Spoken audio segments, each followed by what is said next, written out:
বন্ধুরা, আজ আমরা এমনই একটি গাছের সম্বন্ধে তার ইতিহাস জানবো যেটি ভারতে খুবই পরিচিত। এই গাছ আর অন্য কোনো গাছ নয়, এই গাছটি হচ্ছে সুপারি গাছ।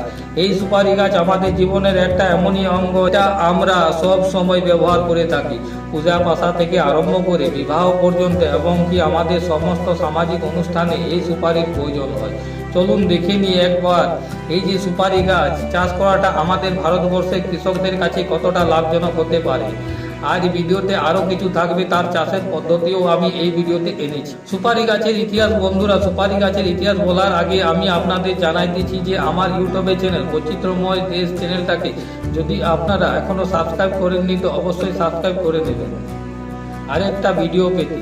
আর সুন্দর একটা গাছের ঐতিহাসিক রহস্য নিয়ে আসবো যেটা আপনারা দেখতে ভুলবেন না। চলুন আজকে সুপারি গাছের ইতিহাসে বলছি যে সুপারি গাছ আমাদের 4000 বছর আগে ইতিহাস থেকে আমরা জানতে পারি যে অতীতে সুপারির প্রয়োজন ছিল। অতীত এই সুপারি গাছ দিয়ে বিভিন্ন ধরনের সামাজিক অনুষ্ঠান থেকে বড় বড় অংশে সুপারির প্রয়োজন হয়েছিল। নিমন্ত্রণে সুপারির ব্যবহার।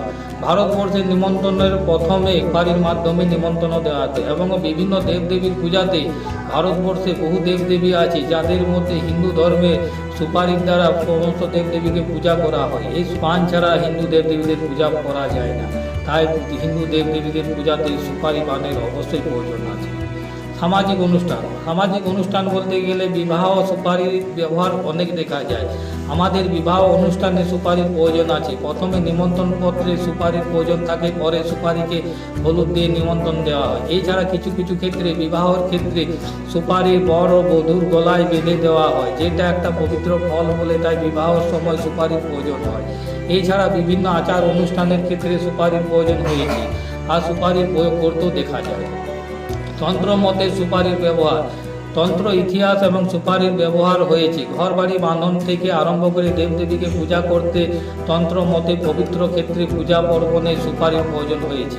তবে তন্ত্র মতে সুপারির প্রয়োগ হয় সেটা আমাদের লোক ঐতিহ্যের কারণে, এটির কোনো বৈজ্ঞানিক ভিত্তিক নয়। আমাদের চ্যানেল এই ধরনের ব্যবহারকে সহযোগ করে না। এছাড়া কিছু গুটখা শিল্প এবং পান শিল্পে সুপারির ব্যবহার হতে চলেছে।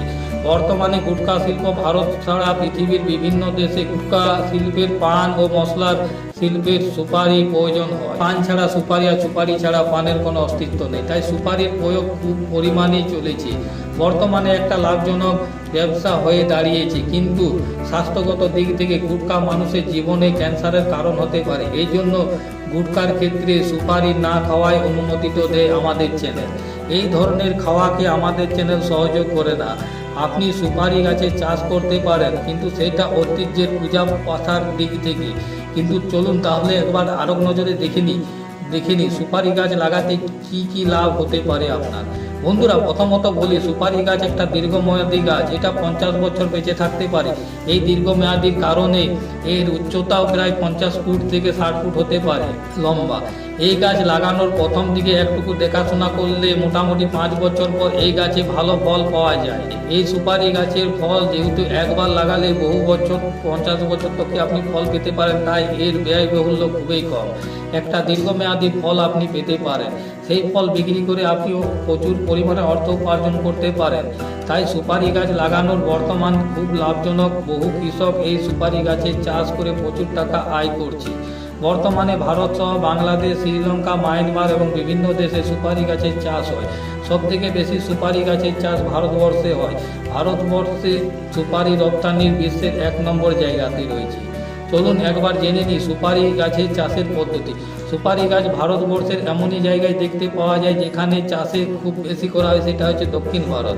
সেই সব জায়গাতে সুপারি গাছের চাষটা খুব ভালো হয়, কারণ একটু নোনা মাটি বেলেযুক্ত মাটিতে সুপারি গাছ খুব ভালো হয়। সুপারি গাছে অত্যন্ত 10 দিন অন্তর অন্তর জল দিতে হয়। বর্ষাকালে জল দেওয়ার প্রয়োজন নেই। এই সুপারি গাছের পরিমাণ যে তাপমাত্রার প্রয়োজন হয় সেটা হচ্ছে দিনে 5 থেকে 6 ঘন্টা প্রচুর তাপমাত্রার দরকার পড়ে, যেটা সুপারি গাছ সহ্য করতে পারে। সেই সব তাপমাত্রাতে সুপারি গাছের ফলনটা খুব ভালো হয়। এছাড়া পূর্ব ভারতে কিছু জায়গাতে সুপারি গাছ লাগানো হয়, কিন্তু বর্তমানের পরিস্থিতি দেখতে গেলে সুপারি গাছ লাগিয়ে মানুষ সব সময় প্রচুর টাকা ইনকাম করতে পারে। সুপারি গাছের জন্য যে মাটির প্রয়োজন হয় সেটা হচ্ছে দোআঁশ মাটি। দোআঁশ মাটিতে সুপারি গাছ খুব ভালো পরিমাণে জন্মায়। এছাড়া সুপারি গাছের ক্ষেত্রে তাপমাত্রা দরকার পড়ে দিনে 14 থেকে 36 সেন্টিগ্রেড তাপমাত্রা। এবং চারা গাছ লাগানোর সময় হচ্ছে জুন আগস্ট মাস।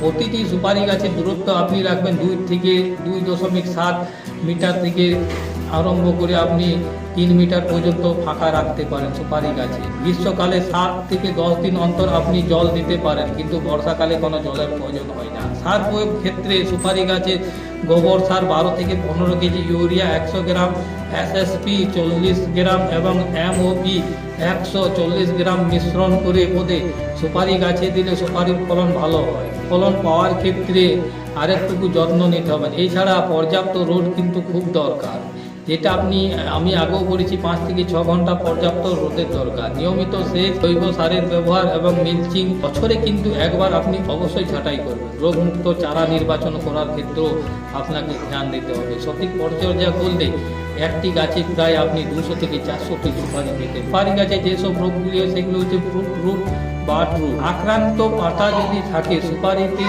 যদি কোনো পাতা আক্রান্ত হয় তাহলে আপনি সেই পাতাকে কেটে ফেলুন। সুপারি গাছ একটি দীর্ঘমেয়াদী বিনিয়োগ, যেটা আপনি একবারই খরচা করবেন। 1 একর জমিতে আপনি দীর্ঘমেয়াদী 500 থেকে 600টি সুপারি গাছ লাগাতে পারেন।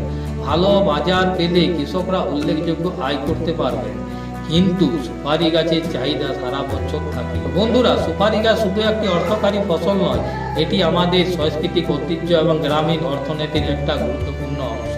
যদি আপনি দীর্ঘমেয়াদী লাভের কথা ভাবেন তাহলে অবশ্যই সুপারি চাষ করুন। এটি চমৎকার এবং বিকল্প হতে পারে আপনার জন্য। ভিডিওটা ভালো লাগলে অবশ্যই আমাদের চ্যানেলকে লাইক করবেন, শেয়ার করবেন।